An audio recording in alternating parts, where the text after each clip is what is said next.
Maintenant, nous allons découvrir ensemble cet outil puissant de l'analyse technique, le retracement de Fibonacci, qui aide à identifier les corrections possibles dans les tendances de marché. Avant de plonger dans l'application pratique, voyons d'abord d'où vient cette idée.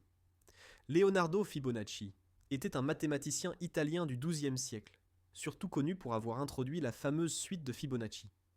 Cette suite mathématique a été inspirée par des phénomènes naturels, comme la disposition des pétales de fleurs ou les spirales des coquillages. Mais aujourd'hui, nous allons voir comment elle s'applique à l'analyse technique des marchés financiers. La suite de Fibonacci commence par 1 et 1. Ensuite, chaque nombre est la somme des deux précédents. 1, 2, 3, 5, 8, 13, etc. Ce qui nous intéresse particulièrement, c'est que les ratios issus de cette suite, comme le fameux 61,8%, sont très utilisés pour analyser les retracements des prix sur les marchés. Les deux ratios les plus importants issus de la suite de Fibonacci sont le ratio d'or de 61,8% et son inverse, 38,2%.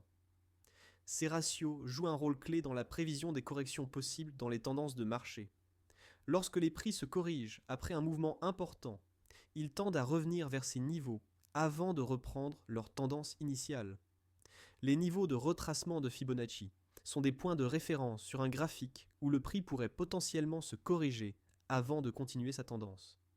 Les principaux niveaux que nous utilisons sont 23,6%, 38,2%, 50%, 61,8% et 78,6%.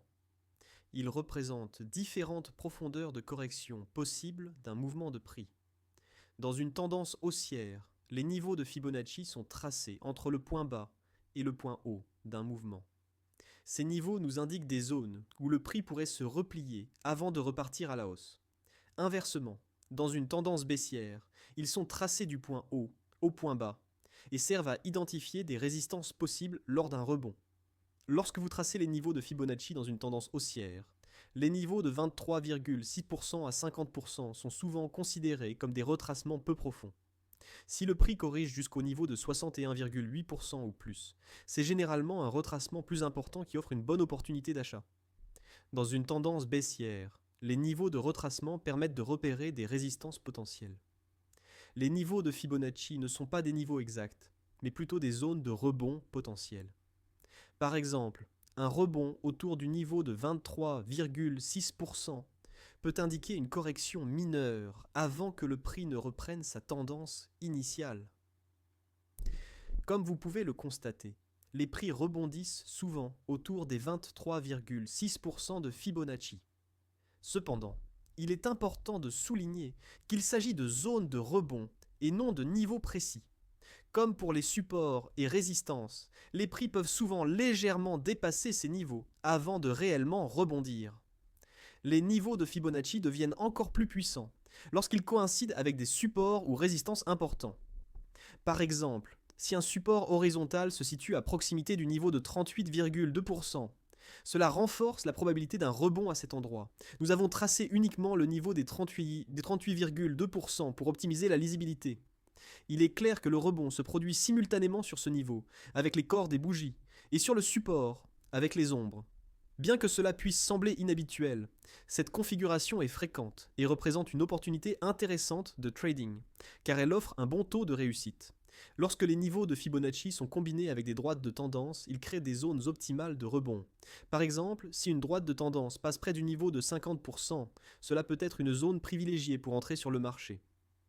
Ici, les cours nous font une belle démonstration du potentiel exploitable des droites de tendance et des retracements de Fibonacci combinés. Dans un premier temps, les cours ont rebondi sur les 38,2%, marquant le deuxième point de contact avec la droite. Et ensuite, ils rebondissent simultanément sur les 50% et sur le support oblique. Les bougies japonaises sont des indicateurs puissants pour confirmer les zones de rebond des niveaux de Fibonacci. Par exemple, un bougie englobante près d'un niveau de Fibonacci peut renforcer la probabilité d'un retournement. Un rebond sous le niveau de Fibonacci de 50% peut être conforté par la présence d'un motif d'englobante baissière, signalant ainsi un renversement probable. Les niveaux de Fibonacci peuvent également être utilisés pour placer des stop-loss stratégiques. Après avoir identifié un niveau de rebond, comme les 61,8%, vous pouvez placer votre stop juste en dessous de ce niveau, pour limiter vos pertes en cas de poursuite de la correction. Cela vous permet de protéger votre capital tout en profitant du mouvement.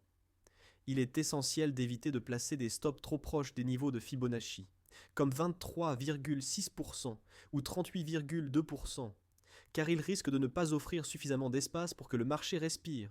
A l'inverse, des stops placés trop loin, comme aux 78,6%, peuvent réduire le ratio risque-récompense de votre position. L'optimisation du placement des stops repose sur le bon équilibre entre risque et rendement. Par exemple, vous pouvez choisir de placer un stop au niveau de 61,8%, qui représente souvent une zone de retracement profonde, offrant ainsi une meilleure sécurité et un meilleur rapport risque-récompense. Dans cet exemple, les cours ont rebondi plusieurs fois sur les niveaux de Fibonacci sans atteindre les 50%. Bien que cela puisse sembler trop prudent, le fait de placer un stop autour de 61,8% a maximisé la protection tout en laissant de la place à un éventuel retournement.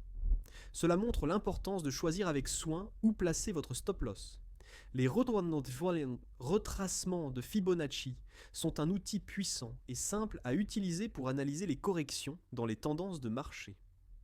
Lorsqu'ils sont combinés avec d'autres outils, comme les chandeliers japonais, les supports et résistances, et les droites de tendance, ils deviennent un allié précieux dans votre arsenal de trading.